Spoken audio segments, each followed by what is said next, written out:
ప్రయోజనాలు తప్ప ప్రజా ప్రయోజనాలు కూడా మీకు నాకు ఒరిగిందే లేదు దానివల్ల. అంతే, వీళ్ళది విధానపరమైంది అదే. అంటే పార్టీల విధాన నిర్ణయం తప్పించి ప్రజలకు సంబంధించిన విధాన నిర్ణయం కాదు. ఎందుకు అంటే ప్రజల విధాన నిర్ణయం అంటే ఏంటి? ఫర్ ఎగ్జాంపుల్ సంక్షేమ పథకాలు ఇవ్వడం ద్వారా ఆంధ్రప్రదేశ్ శ్రీలంక వెనుజులా అయిపోయింది. ఇదే కదా ఇంతకాలం చెప్పింది. ఆంధ్ర సర్వనాశనం అయిపోయింది ఎందుకు అంటే సంక్షేమ పథకాలు ఇవ్వడం. ఇప్పుడు ఇప్పటికీ రాష్ట్రం సర్వనాశనం అయిందంట, ఎందుకంటే సంక్షేమ పథకాలు ఎక్కువ ఇస్తారు. ఇంకా అప్పుడు విధానపరంగా ఏంటి భావసారూప్యత? కొత్తదనం ఏముంది అందులో? అది కాదు, వాళ్ళు చేసిన నష్టాన్ని మేము పూడుస్తామన్నారా లేదా? ఇది తప్పని చెప్పినప్పుడు మీరు ఇట్లాంటి వాటికి లొంగిపోయి నాశనం కాబకండి అని చెప్పాల్సింది చెప్పి ఇంతకు ముందు.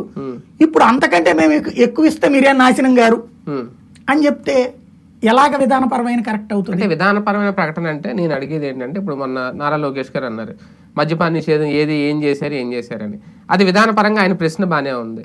సరే, మరి వీళ్ళు వస్తే పోనీ మద్యపాన నిషేధం చేస్తారంటే దానికి సమాధానం లేదు. నేను అలాంటి విధానపరమైన ఏమైనా ఉన్నాయా అంటున్నాను. ఇది అంతే కదా. ఇప్పుడు సంక్షేమ పథకాలు విధానపరమైన నిర్ణయం, మద్య నిషేధం విధానపరమైన నిర్ణయం.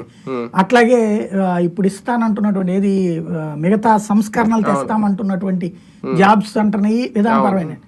వీటిట్లో ఏదైనా సరే గతంలో చెప్పినటువంటి మాటలు పునరావృతం చేయడం తప్ప. ఇప్పుడు గతంలో బాబు వస్తే జాబ్ వస్తుంది, ఇంటికో జాబ్ ఏమన్నా వచ్చిందా?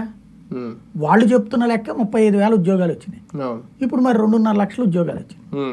ఏంటి అక్కడ ఇంకా తేడా?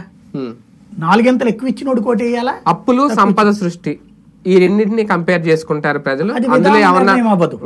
అదేంటంటే పాలసీ ఏది దాన్ని విధాన నిర్ణయం అనే కంటే కూడా పథకాలకు సంబంధించినటువంటి స్పష్టతకి కావలసినటువంటి పెట్టుబడి.